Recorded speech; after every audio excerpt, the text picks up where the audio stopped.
I wasn't a very good student. I was always getting into trouble at school.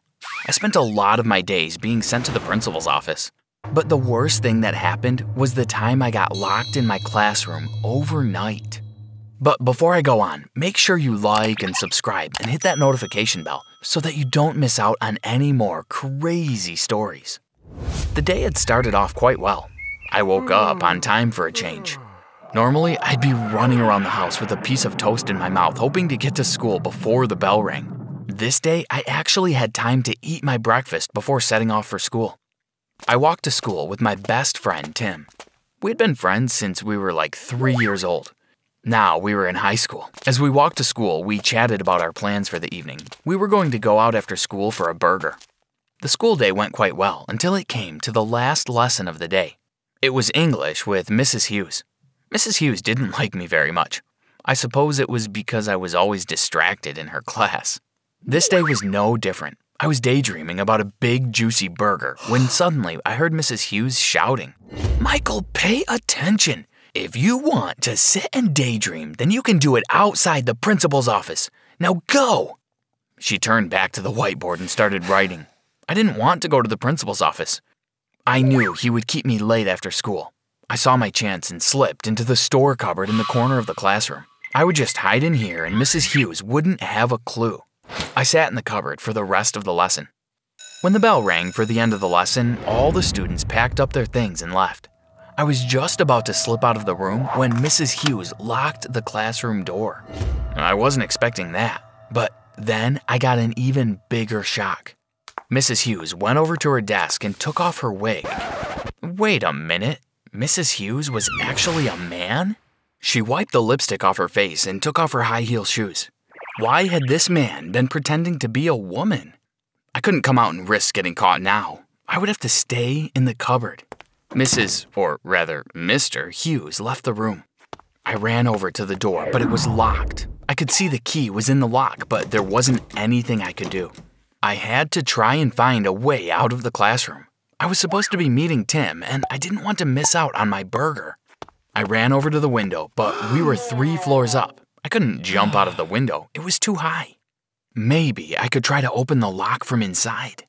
I looked around, but couldn't find anything to open the door. I had no choice.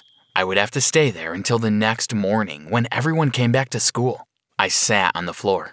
The sound of the clock tick-tocking was the only thing disturbing the silence. The minutes turned into hours, and eventually I must have fallen asleep. I woke up to the sound of the janitor coming along the corridor.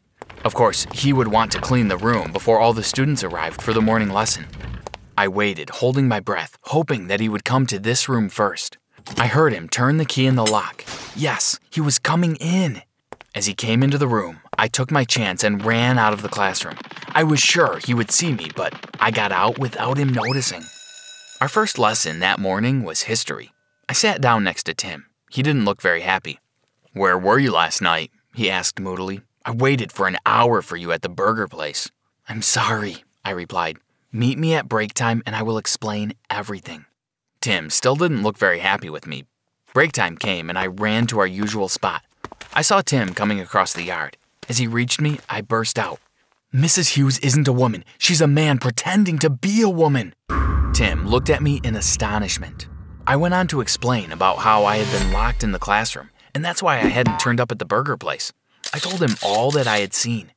"There is definitely something strange going on," I said. "I'm going to find out what it's all about." "Well, you can count me in too," replied Tim. We began to make a plan. We decided we would follow the impersonator home and see if we could find out any more information. That afternoon, when school finished, instead of rushing straight home as we usually did, Tim and I hung around the school entrance.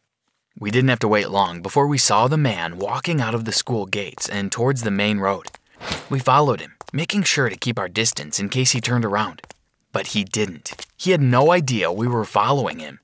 As we walked further, we started to reach an area of town that my mom described as the bad part of town. There was graffiti on the walls of the houses and broken windows and doors. It really didn't look like a nice place to live. We saw the man go into one of the houses. Now, what should we do? We decided we would sit and wait to see if anyone else came. We hadn't been waiting long when the door opened and the man went out again. Now was our chance. I looked at Tim and said, "Follow me." I ran over to the door, and to my surprise, it wasn't locked. "Come on, Tim," I said. "Let's go in and see what we can find." We went into the house. It was even worse inside. There was hardly any furniture. There was clothes all over the floor. It looked like it hadn't been cleaned in a long time. We began to look through the drawers, trying to find out the man's name. We couldn't find anything. Suddenly, I noticed a big bag on a chair in the corner. I unzipped it. I took a sharp breath and called to Tim to come and look. Inside the bag was hundreds, if not thousands, of $100 bills. If he had all this money, why was he living in this awful house? Then, Tim picked up a piece of paper from the table. It was a cutting from a newspaper. It had a photograph of the man with a wanted notice. It seemed that the man had been involved in a bank robbery and the police were looking for him. So that's why he had been pretending to be a woman. The police were looking for a man. If he dressed as a woman and went to work every day, the police would never catch him. Suddenly, I heard a sound. I looked out of the window. The man was walking back towards the house. We couldn't risk him seeing us. We knew what he would do to us. We ran to the kitchen and opened the back door. The garden had a fence surrounding it, but I knew we could climb over it. We jumped the fence and ran down the street. By the time we reached the end of the road, my heart was pounding and I was out of breath. "What are we going to do?" I asked Tim. "We will have to tell the principal," replied Tim. The next morning, I met Tim at the school gates and we went straight to the principal's office. He told us to come in and we told him everything we knew. He didn't look as surprised as we thought he would. In fact, he just told us to go back to class and leave it for him to deal with. We went into class, but we could hardly concentrate on the lesson. I was sure it wouldn't be very long before we heard the police car siren heading to school. But the morning came and went, and nothing happened. Maybe the principal hadn't believed us. We thought we'd better go see him again, make sure he knew we were telling the truth. As we went down the corridor towards his office, the door opened and the fake Mrs. Hughes walked out. We dodged sideways into a classroom to avoid her. Why wasn't she being arrested? Had the principal told her what we had said? We were in the middle of our class when we heard the speaker's announcement. "Could Tim and Mike come to the principal's office now, please?" I looked at Tim and smiled, so the principal must have believed us. We went to his office and knocked on the door. "Come in," he said. We entered and were shocked to see not only the principal, but also the fake Mrs. Hughes standing there. We weren't expecting that. "I'm sorry, boys, but we have no choice here," said the fake Mrs. Hughes. "You two know too much." With that, she grabbed us both, opened the door to what looked like an underground cellar, and pushed us down the stairs. We heard the bang of the door closing behind us. Why hadn't the principal stopped her? That's when we finally understood. The principal had known all along. That's why he hadn't called the police. Of course, it was so obvious. The principal and the fake Mrs. Hughes were in on it together. I have no idea how long we were kept there for. We didn't know if it was day or night. We banged and shouted, but no one could hear us. Sometimes the door would open and either the principal or the fake Mrs. Hughes would bring in some food and water for us. We had to try to escape, but how? We knew we had to make a plan. We had to try to work out exactly when they opened the door to bring us the food. So we started to make a mark on the wall every time an hour went by. Eventually, we worked it out that they brought us the food in the morning around 8 a.m. and in the evening at 5 p.m. The next morning, we made sure we were awake by 7 a.m. We sat by the cellar door, Tim on one side and me on the other.